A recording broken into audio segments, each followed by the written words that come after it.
Bonjour groupe. Donc, voici la deuxième partie du magnétisme. Pour commencer, je veux juste vous montrer les figures des deux aimants droits puis de leur champ magnétique et des lignes de champ.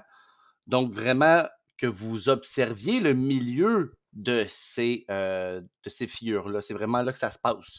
Donc, deux pôles identiques se repoussent. Donc, on voit très bien que les lignes de champ se repoussent, mais elles rentrent par le sud parce que c'est deux pôles sud. Mais ça aurait été deux pôles nord, ça aurait été la même forme, sauf que les flèches seraient sorties du pôle nord.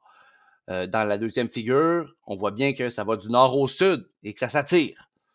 Donc, c'est important dans ces figures-là de voir ce qui se passe au milieu. Bon, maintenant, je vais vous parler de comment fonctionne le champ magnétique de la Terre.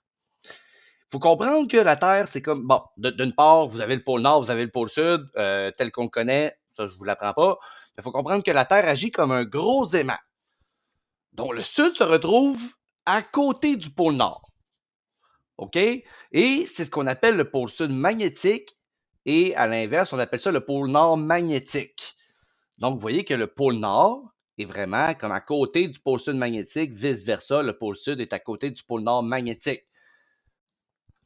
Bon, là, peut-être que vous vous demandez comment ça se fait que lorsque j'utilise une boussole, ça m'indique le pôle Nord. Mais en fait, l'aiguille de ta boussole, l'aiguille rouge, c'est le pôle Nord et elle est attirée par le pôle Sud. Donc, elle est attirée par le pôle Sud magnétique. Et là, pour bien comprendre, on sépare la planète en deux avec ma ligne pointillée ici et je vais mettre aussi une ligne pointillée vis-à-vis l'aimant. Et le petit angle que ça forme ici entre les deux, c'est ce qu'on appelle la déclinaison magnétique. Vous n'avez absolument pas à savoir ça. Je fais juste vous expliquer pourquoi est-ce que le pôle sud magnétique est à côté du pôle nord puis que l'aiguille de la boussole vous indique le pôle nord. C'est que peu importe où vous vous trouvez sur la région de la Terre, vous devez ajuster votre boussole avec un certain angle. Donc, c'est ce qu'on appelle la déclinaison magnétique et c'est ce qui fait que lorsque vous utilisez une boussole à Montréal, elle vous indique bel et bien le pôle nord parce que l'angle est déjà ajusté.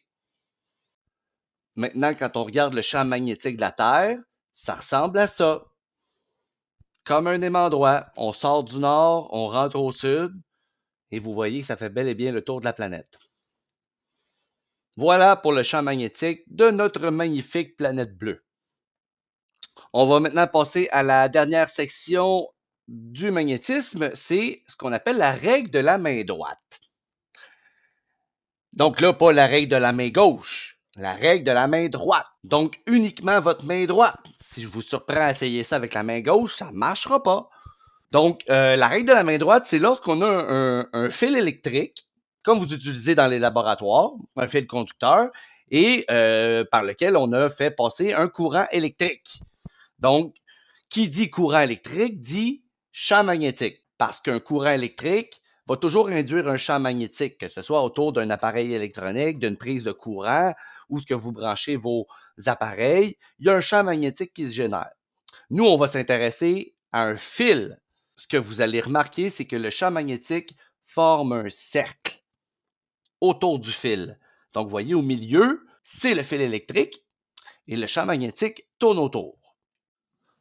Qu'est-ce que c'est que la règle de la main droite? Donc, vous prenez votre main droite et vous le mettez sur un crayon, un bâton, peu importe, comme l'image suivante. Et ce bâton-là, ce crayon-là, représente le fil électrique. Mon pouce m'indique le sens du courant. N'oubliez pas qu'on va du plus vers le moins. Et quand j'enroule mes doigts, naturellement autour du bâton, eh bien, ça m'indique l'orientation du champ magnétique, le sens des lignes de champ. Donc là, je vous le dis, c'est toujours 90 degrés. Si le sens du courant est horizontal, l'orientation du champ magnétique va aller soit vers le haut, soit vers le bas. Et si le sens du courant est vertical, l'orientation du champ magnétique va aller soit vers la gauche ou vers la droite. Autre élément important à se rappeler, c'est qu'il faut toujours regarder ce qui se passe devant le fil. Donc, mes doigts, pas mes jointures, pas ce qu'il y a en arrière, c'est vraiment devant. Donc, mes doigts, vous voyez sur l'image, mes doigts descendent par en bas. Mon pouce va vers la droite parce que le sens du courant m'indique vers la droite, du plus au moins. Donc, les lignes de champ vont par en bas. Si le sens du courant était de droite à gauche, voyez ce qui se passe. Je fais juste bouger ma main à 180 degrés et vous voyez que mes doigts passent par en haut. Je peux faire la même chose à la verticale. Donc, le sens du courant est par en haut. Mes doigts me montent vers la droite. Je fais un 180 degrés. Et je vois que là, mes doigts vont vers la gauche. Parce que le sens du courant va vers en bas. Pour terminer la vidéo, voici le genre d'exercice auquel vous allez être confronté. Donc, on va vous donner un fil parcouru par un courant. On va vous indiquer le sens du courant et vous devez nous donner l'orientation du champ magnétique.